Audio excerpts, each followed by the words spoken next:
সন্ত্রাসী 2 টাকার ভাড়াতে ইউটিউবাররা আমাদেরকে নিয়ে যত কথাই বলো, আমি আজকে একটি ফেসবুক পোস্টের মাধ্যমে বলেছি বন্ধুগণ, ওই ভাড়াতে ইউটিউবাররা ভাড়ায় খাতে রাষ্ট্রের গুরুত্বপূর্ণ ব্যক্তিদেরকে নিয়ে উচ্চারণা করে সমাজে হিংসা বিদ্বেষ হানাহানি ছড়িয়ে দিতে চায়। আপনারা ওদের এই সমস্ত ভিডিওতে লাইক কমেন্ট ও রিয়াকশন করবেন না, এদের কোনো গুরুত্ব থাকবে না। এখন তো শেখ হাসিনা নাই, তোমরা তো দেশপ্রেমিক, দেশকে নিয়ে তো ভাবো, রাজনীতি করতে চাও, দেশে আসো, রাজনৈতিক ভাবে খেলি।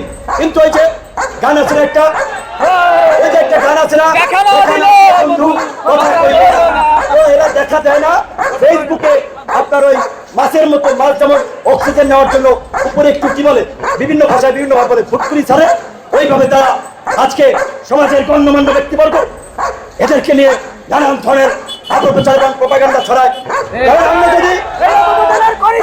আমরা যদি এদেরকে গুরুত্ব দেই, এরা গুরুত্ব পাবে। কিন্তু আমার দুঃখ হয়